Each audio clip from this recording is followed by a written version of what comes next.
I think a little bit of both, Neil. Definitely a different style. They're very aggressive man to man, switch everything. You can't run a lot of your traditional sets against it. I thought we prepared our team well enough, but give IU Indy a lot of credit for that. Also, very quick, athletic, driving team. So had to play them a lot of our 2-3 zone, and tried to keep us out of foul trouble, but we were still in foul trouble. So, not the best 40 minutes from our group. Very uncharacteristic in many ways. This group has, I think, played well majority of the season. So hopefully we can get back on track. Had a great day of practice yesterday. Really good prep day one for Robert Morris. The foul trouble, I mean, that's something that has obviously bothered the Post throughout times this season. How do you kind of, I guess, because obviously you guys still want to be aggressive defensively, you still want to have that identity that you guys do, but how do you still be physical and aggressive without fouling? Yeah. If you come up with a recipe for that, let me know, right? I think with our young post players still, it comes down to continuing to learn, continue to watch film, now really showing them exactly the angles that the officials are looking at and what they're looking at. I think that will help them, hopefully. It's going to have to take time because they are aggressive and, they have to back off a little bit. I think also they have to understand that teams are scheming and trying to get them out of the games. And that was very evident on Saturday, when Sophia, picked up her third and even her fourth.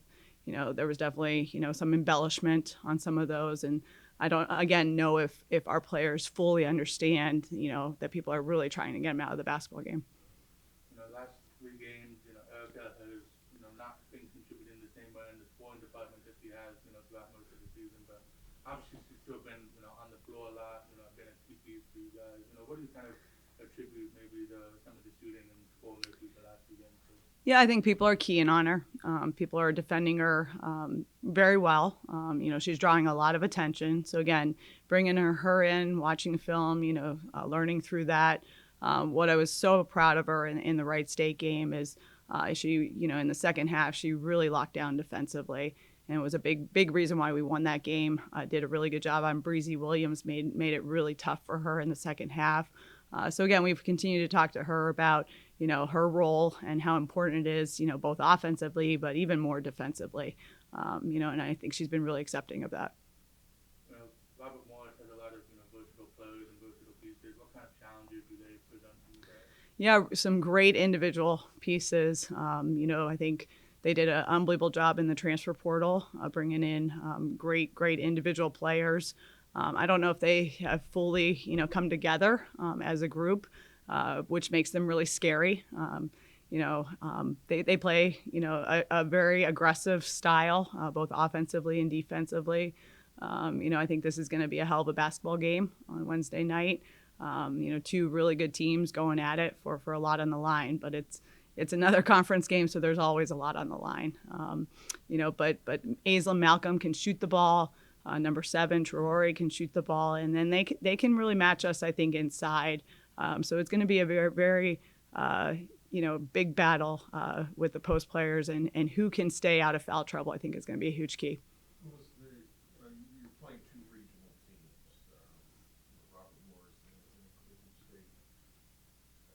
It's got to be exciting for you guys because the travel, you have one home game. Just talk about playing those regional games, and would you like to play more of them?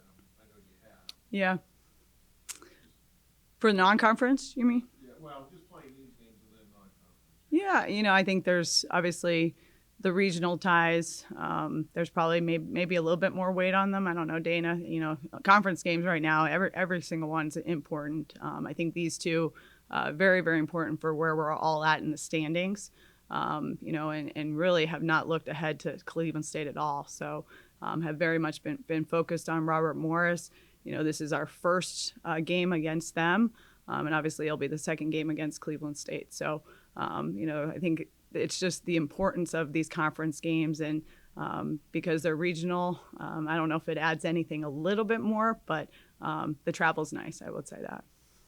In terms of preparation on a game-to-game basis, especially during the conference schedule, like week to week, it can obviously vary the number of days you have between games and prep. So sometimes you can maybe get a Thursday, Saturday and just have a 1 day of prep. Sometimes like this week and last week, you get a Wednesday, Sunday, and you have a couple of extra days. Yeah. How do you kind of adjust preparation to that, week to week based on how many days you have available? Yeah, I think there's a balance to it. We're definitely a scout heavy program, but yesterday we were able to really spend half of practice at least focusing on us. Coming off the loss, definitely wanted to correct some things, and I think we definitely got better. And it was probably a big reason why we had one of our best practices. And then we flipped to some prep of Robert Morris.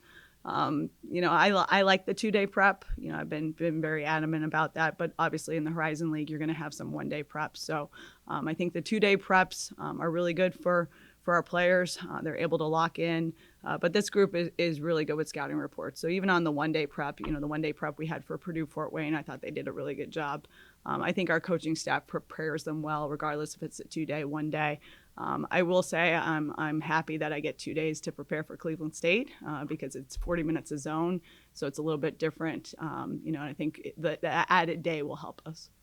So when you guys have those shorter turnarounds, like when you had the NTG and you have back-to-back games, or in the conference tournament if you happen to have back-to-back games, or those 1-day prep, Yeah. you have like a Thursday, Saturday.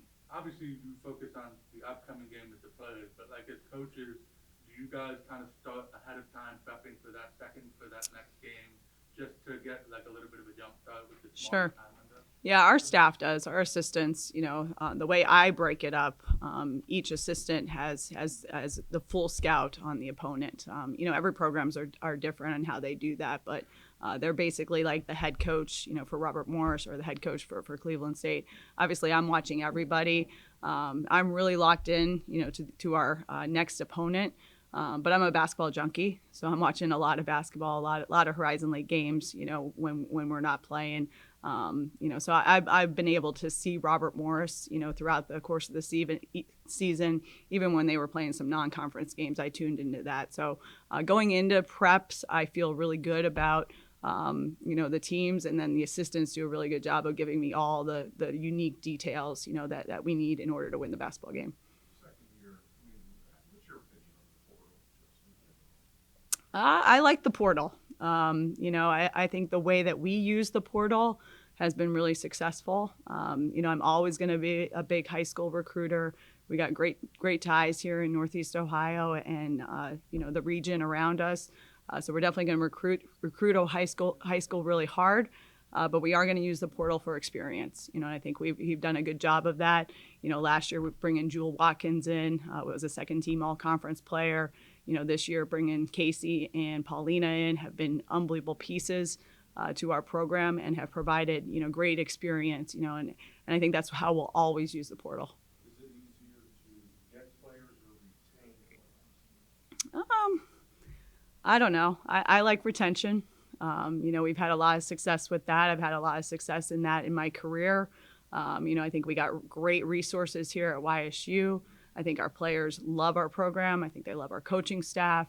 I don't know if it's easier to retain them because we have those things, but we're sure going to try hard. And I know they love it. And I know that a lot of them have big goals for our program to take this thing to new heights. So, I would probably say retention, but we do like to recruit the portal too.